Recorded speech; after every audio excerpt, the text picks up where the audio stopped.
들어오시게 됩니다.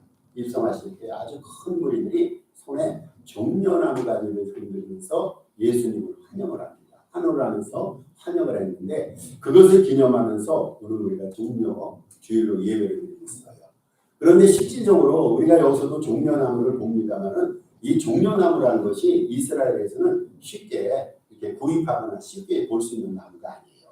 이스라엘에는 감람나무가 많습니다. 무화과나무 이런 것들이 많습니다. 그래서 이 종려나무라는 것이 사실은 희귀나무에 속합니다. 근데 성경에 종려나무가 나와 있어요. 이 종려나무가 뭐를 의미했냐면은 종려나무는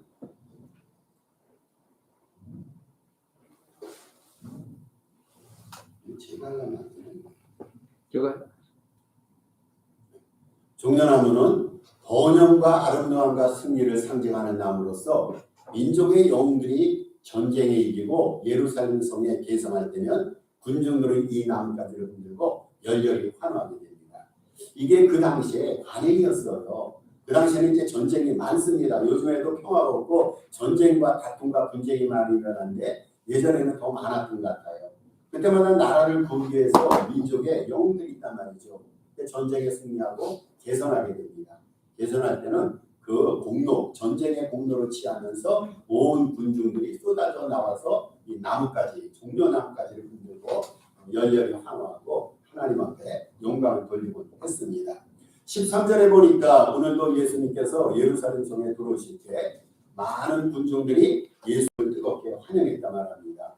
그런데 예수님께서 전쟁에 승리하고 예루살렘 성에 입성하신 것이 아니라 예수님께서는 많은 교훈을 베풀었어요. 교훈과 기적과 예수님의 행적이 많이 있었는데 그것을 보고 들었던 군중들이 어떻게 생각하냐면은 이 예수님이 우리 민족을 구원할 메시아다. 자기네 나라를 정치적으로 구원할 메시아로 예수님을 여기면서 예수님을 뜨겁게 환영합니다.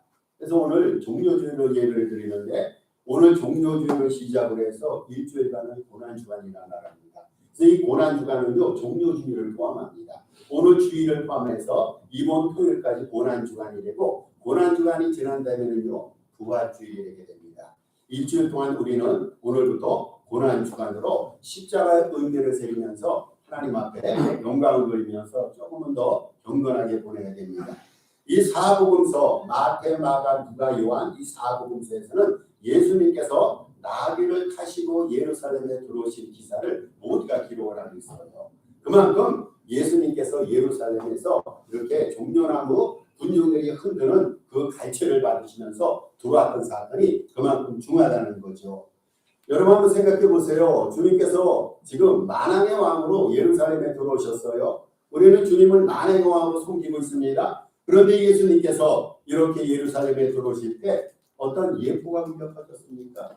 예포가 울려 퍼져야 되잖아요. 우리 상식으로는. 그리고 장엄한 의장대 사역이 펼쳐져야 됩니다. 그것뿐이 아닙니다. 이제 의장대라고 그러나요? 군악 의장대들이 내셔널 앤섬, 미국으로 말하면 뭐 한국어로 말하면 애국가를 연주해야 됩니다. 그뿐이 아닙니다. 국내에 많은 귀빈들이 참석해서 오는 왕을 열렬히 환영을 해야 됩니다. 그런데 예수님께서는요 예루살렘 성에 분명히 오셨을 때 아무런 의식, 아무런 예식조차 없이 그저 사람들, 군중들의 그것도 무질서한 환호 속에 입성을 하셨습니다.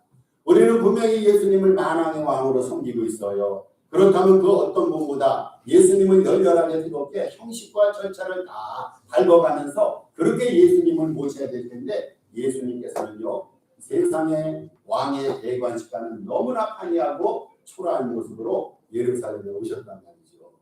이렇게 예수님께서는 예루살렘에 오셨어요. 그렇다면 오늘 이 아침 종려주일에 나귀를 타고 예수님께서 예루살렘에 오셨는데 그 의미와 교훈은 무엇일까?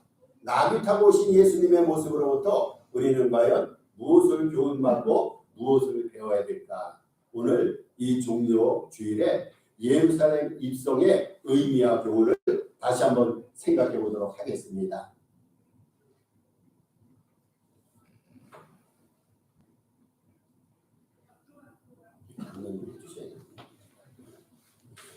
예수님의 예루살렘 입성의 교훈과 의미는요. 예수님께서는 찬양을 받으신 분이심을 교훈해 줍니다.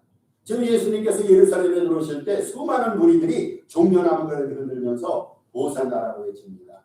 호산나의 뜻이 뭡니까? 지금 구원하소서. 호산나는 히브리어입니다. 지금 구원하소서, 이런 뜻을 갖고 있었어요. 예수님에게 자기들을 구원해달라, 이렇게 기대와 예상을 하면서 예수님을 환영했단 말이죠.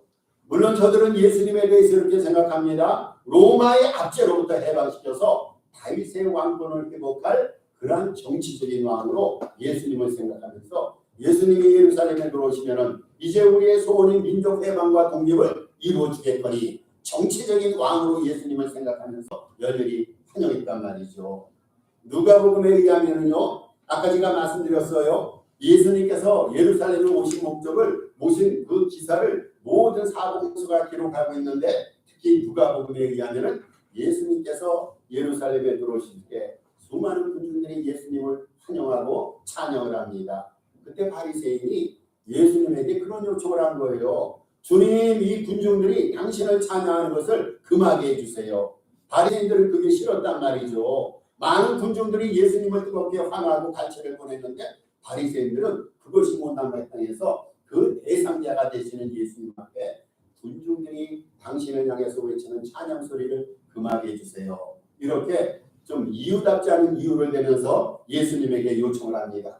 이때 예수님께서 뭐라고 말씀하십니까? 만약에 저들이 나를 찬양하지 않는다면 길가에 구르는 돌들이 나를 찬양하리라, 이렇게 말씀하셨어요. 길가의 돌들이 나를 찬양할 것이다. 마땅히 하나님을 찬양해야 될 사람들이 하나님을 찬양하지 않으면요, 무생물인 돌들조차 주님을 대신해서 찬양한다는 것이죠. 여러분, 우리에게 주어진 최고의 숙제가 있고 우리가 세상에 부름받은 인간의 본분이 있다면 하나님을 찬양하는 것입니다. 하나님께서는요, 인간을 찬양하기 위해서 우리를 지으셨어요. 이사야서 43장 21절에서 일찍이 이사야 선지자가 이렇게 말합니다. 이 백성은 내가 나를 위하여 지었나니 나를 찬송하게 하려 합니다. 하나님으로부터 계시를 받아서 인간이 이 세상의 창조적인 목적을 이사야 선지자가 밝혔어요.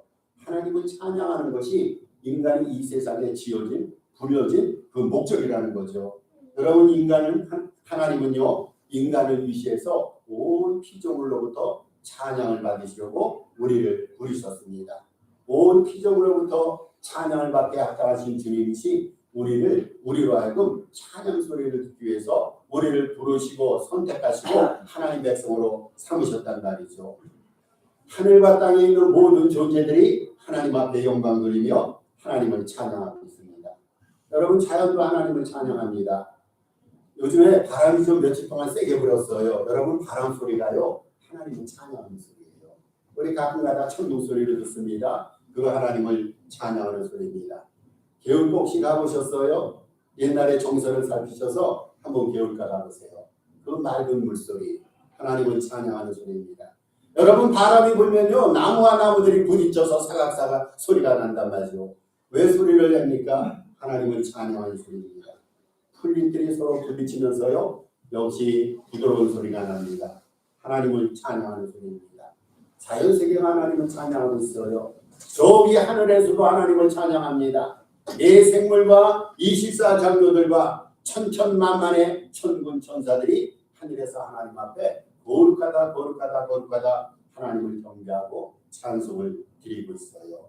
온 우주 만물들은 하나님을 찬양합니다. 우리 하나님께서는요, 찬양을 받으시게 합당한 분이십니다. 온 피조물이요, 하나님을 찬양할 근거가 있어요.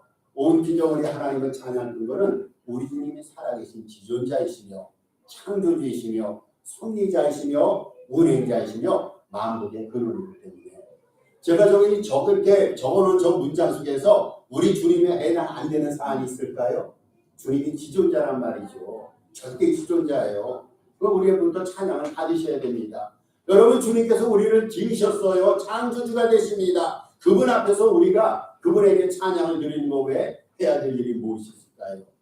인생의 우주 만물과 운행의 모든 과정과 모든 사안들을 주님께서 섭리하십니다. 그분의 뜻 가운데 우주 만물이 지어졌고 그분의 뜻 가운데 우주 만물이 운행되고, 이게 섭리란 말합니다. 우리 주님께서는 섭리주시고 운행주이시고 만복의 근원이 되십니다. 복의 근원이에요. 우리 주님이 복덩어리십니다. 복의 생산자이시고 복의 수요자가 아닙니까? 그래서 우리는 그분 앞에 당연히 찬양하고 영광과 존귀함을 돌려드립니다.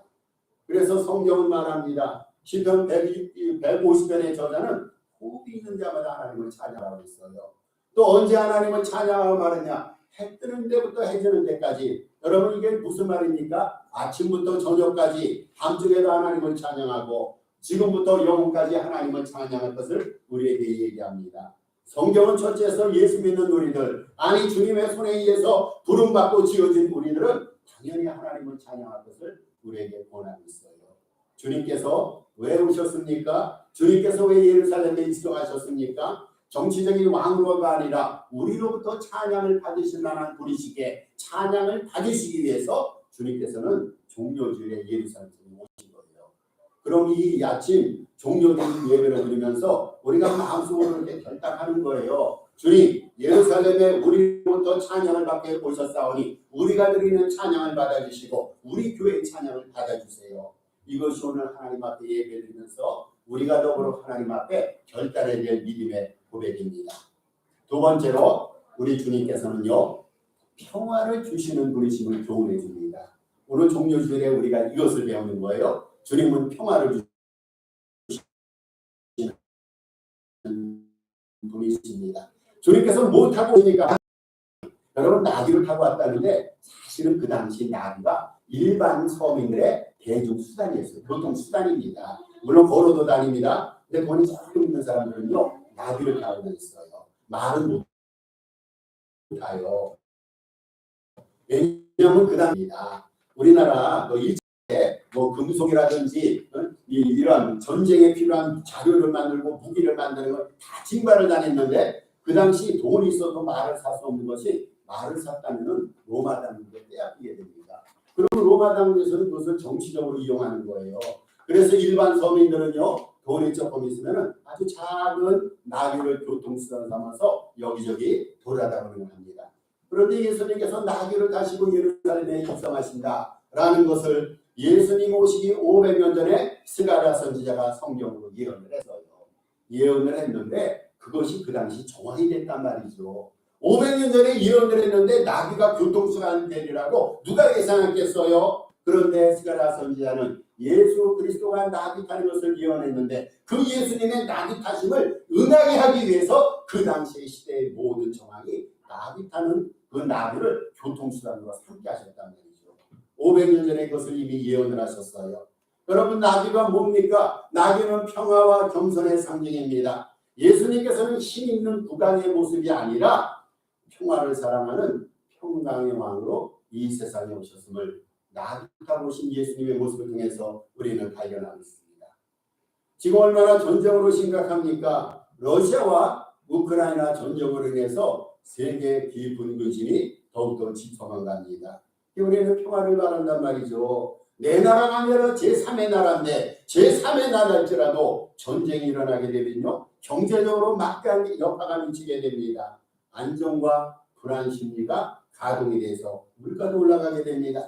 여러분 전쟁을 원하는 사람이 없단 말이죠. 전쟁과 몇 사람을 빼고는 모든 인간들은 평화를 원합니다. 우리가 바라는 것은 평화와 우리가 바라는 것은 이 세상의 화평도만이 아닙니까?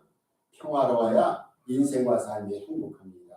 아무리 우리에게 많은 것이 있다 할지라도 내 영혼 속에 평안이 없다면 여러분 그 인생이 행복한 인생입니까? 자녀가 잘 되고 내가 원하고 바라는 비즈니스가 풍성합니다. 그런데 내 마음이 불안, 염려, 두려움으로 가득 차 있다면 과연 그것이 행복일까요? 여러분 중요한 것은 평화입니다. 평화, 평강입니다. 이 평강이 우리 교회 속에, 가정 속에, 신령 속에 정착이 될 때 그것이 행복이란 말이죠. 성공의 조건들을 두루두루 갖췄다 하더라도 내 마음속에 평안이 없다면요 진정한 행복이 아니죠. 평안입니다. 평안. 그 조시아 리브맨이라는 사람이 있습니다. 이분이 마음의 평화라는 책을 썼어요. 한번 기회가 되면 그 마음의 평화라는 책, 조시아 리브맨이 저자인데 그 책에서 한 지혜자가 젊은이에게 이렇게 묻는 장면이 나옵니다. 젊은이, 내가 바라는 것이 뭡니까? 이게 물어본 거예요. 요즘 시대도 젊은이들은 이런 질문을 받았을 때 동일하게 답을 할 거예요. 젊은이가 이렇게 대답합니다. 예, 첫째 건강입니다. 둘째 사랑입니다. 셋째 질문입니다. 그리고 다음에는 아름다움, 재능, 권력, 명예입니다. 이것이 제가 바라는 것이고 이 바라는 것을 얻고 바라는 것을 내 것으로 만들기 위해서 나는 이 시간부터 지난날부터 인생을 투자했습니다. 이렇게 얘기합니다. 이때 지혜자가 이렇게 충고합니다. 이복의 젊은이, 이 지상에서 자네가 원하는 모든 것을 다 준다 할지라도 마음의 평화가 없다면 그것을 즐길 수가 없다네. 여러분 진리가 아닙니까? 마음의 평안이 없는데 아무리 많이 갖고 있다 할지라도 그것이 과연 인생의 행복의 여건이 되고 조건이 될까요? 평화입니다. 평화. 주님께서요 참 평화를 주시기 위해서 우리에게 오셨어요.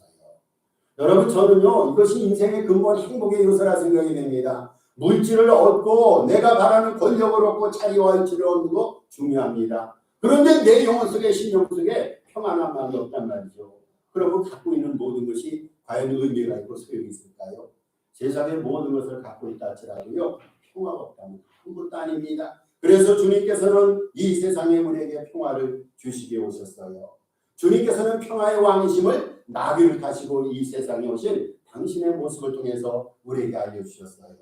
주님께서는요 지금 나귀를 타고 예루살렘에 들어오셨는데 나귀가 평화를 상징하고 정서를 상징한다고 말씀드렸죠. 그런데 주님께서는 이제 며칠 후에 고별 설교를 하십니다.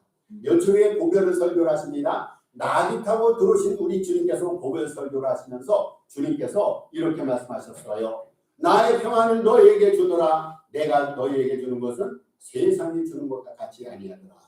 요한복음 14장 27절에서 주님께서는 제자들에게 내 평안을 너희에게 준다고 했어요. 너희에게 정말로 필요한 것은 평안이다. 정말로 필요한 것은 화평이다. 라고 말씀하시면서 그것을 최후 선물로서 제자들에게 주셨단 말이죠. 여러분 우리 주님께서는요 평화의 생산자가 되시고 우리에게 평화를 수여하시는 수요자가 되십니다. 우리 주님이 주시는 평화는요 그 누구도 빼앗을 수가 없어요. 환경이 열악하고 상황이 척박하다 할지라도 주님께서 우리 영혼 속에 심어주시는 평안을 과연 누가 뺏어갈 자가 있습니까? 이런 사람은요 상황의 어떤 상황 속에서도 마음속에 안연함을 느끼게 됩니다. 주님이 그것을 주신다고 했어요. 그러면요 우리 주님께서 우리에게 주시는 이 평화를 얻으려면 어떻게 해야 될까요? 우리 평화를 얻기를 바란단 말이죠. 평화를 얻는 방법이 한 가지가 있어요. 여러분 하나님과 화목하는 겁니다. 하나님과 불화하면요 평화가 있을 수가 없어요. 우리가 부부간에 때로는 다툴 때도 있어요. 그런데 실질적으로는요 하나님과 불화가 그 앞에 있는 거예요.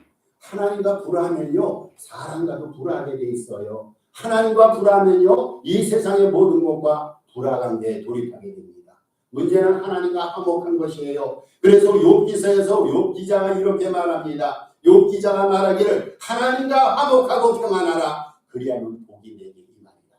아주 지겹게서 얘기했어요. 마음이 불안하느냐? 마음 상태가 좀 휘청거리고 마음 상태가 열악하느냐? 그렇다면 하나님과 화목하라.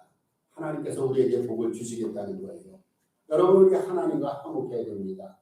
하나님과 화목해야 됩니까? 한 가지 비결이 있습니다. 그것이 고난주간에 우리가 떼내야 될 믿음의 숙제예요. 십자가 믿음입니다. 십자가 믿음. 여러분 우리가 하나님과 화목해야 평안이 들어오는데 하나님과 화목하기 위해서 우리에게 필요한 것은 십자가 믿음입니다. 로마서 5장 1절에서 사도 바울이 그래서 이렇게 우리에게 말합니다. 우리가 믿음으로 의롭다 하심을 얻었으니 우리 주 예수 그리스도로 말미암아 하나님과 화평을 누리자.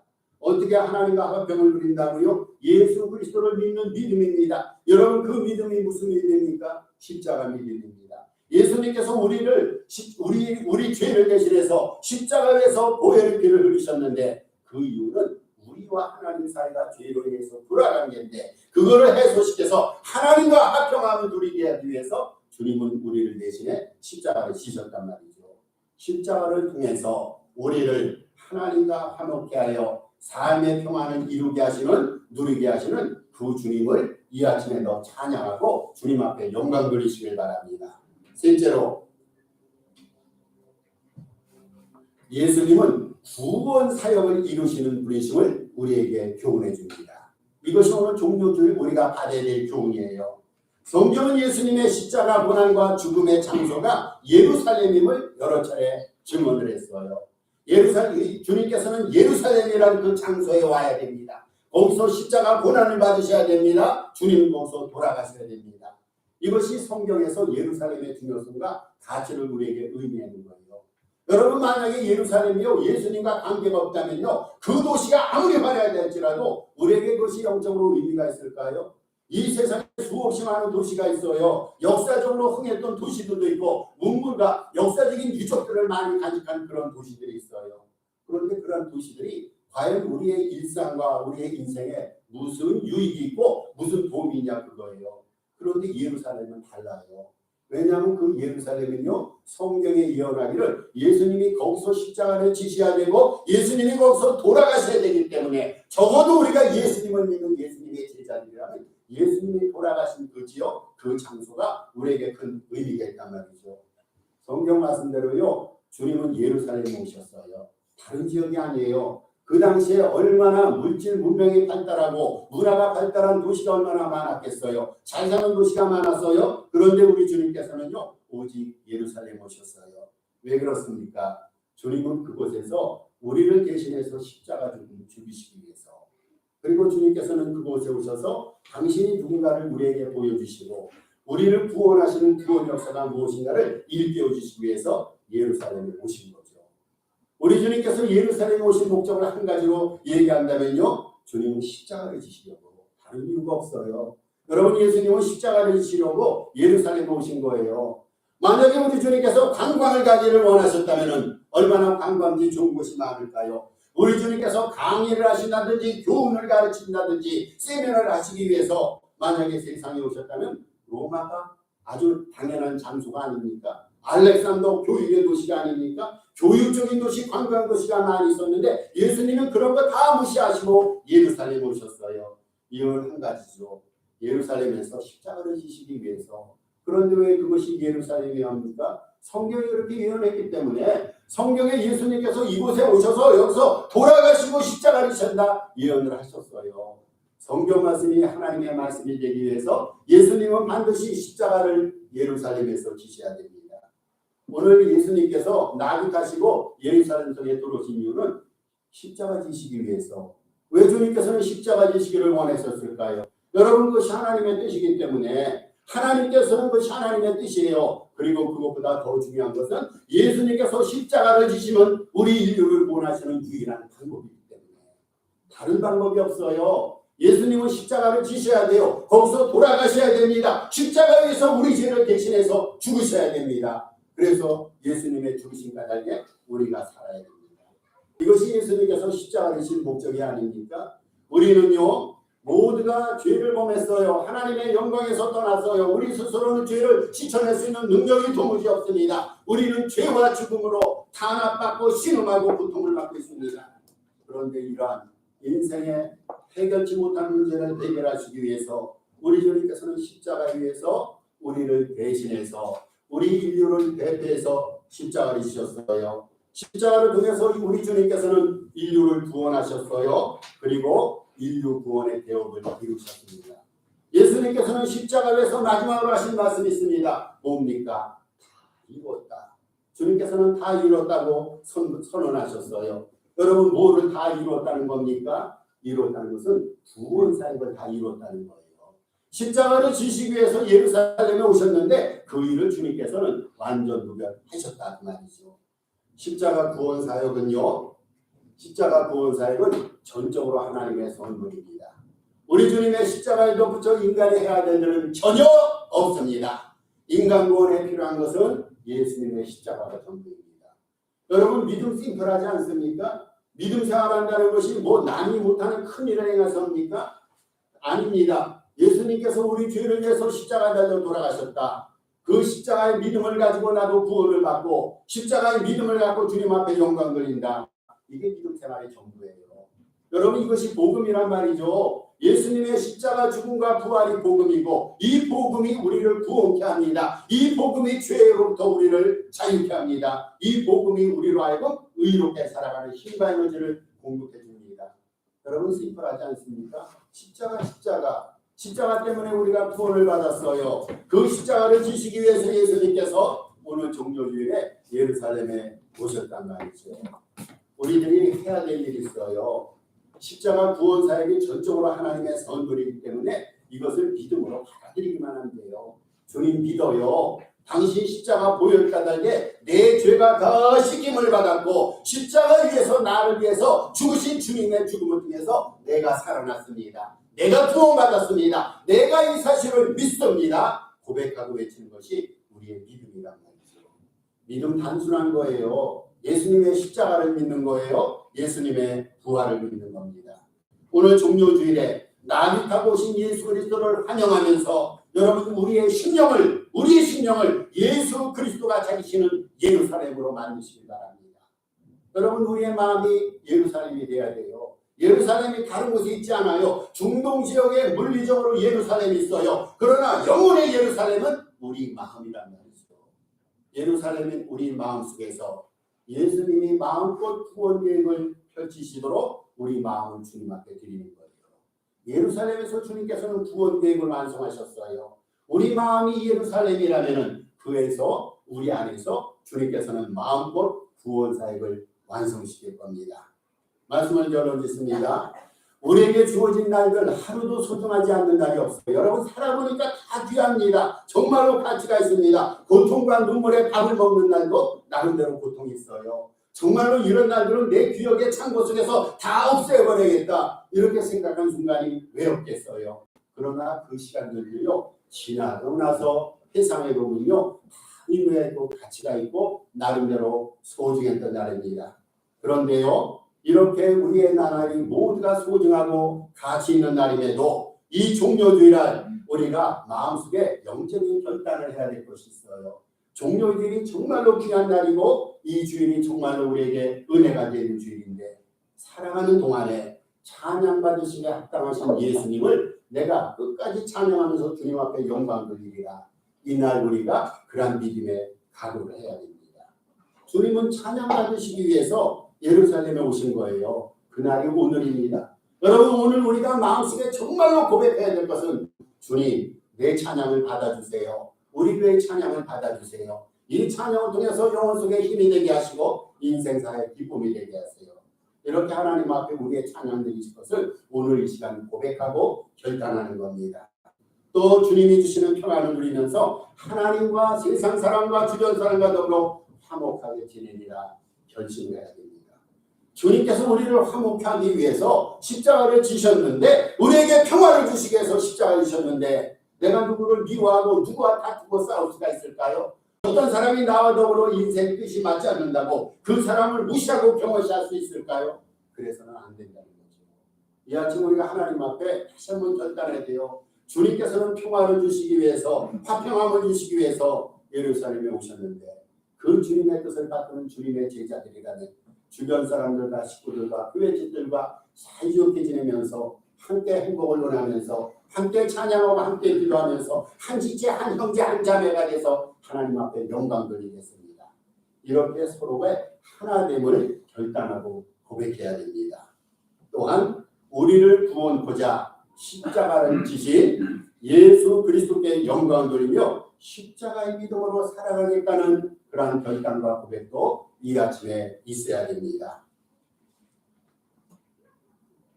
나귀 타고 예루살렘에 입성하신 예수님을 열렬히 환영하면서 주님과 함께 기꺼이 고난의 대열에 동참하시는 저와 여러분 되시기를 주의 이름으로 부탁을 드립니다. 한 2분 정도 우리 합심해서 기도합니다. 오늘 종료주일 하나님의 은혜와 사랑을 다시 한번 깨닫게 하시고 하나님 앞에 영광 되는 삶을 살아가게 달라고 합심해서 기도합니다. 아버지 하나님 주의 사랑과 은혜를 감사합니다. 우리는 살아가는 동안 찬양받으셨다 하신 예수님을 온 마음으로 찬양하시고 주님이 주시는 평강을 누리며 하나님과 모든 사람과 더불어 화목하게 지내게 하시옵소서.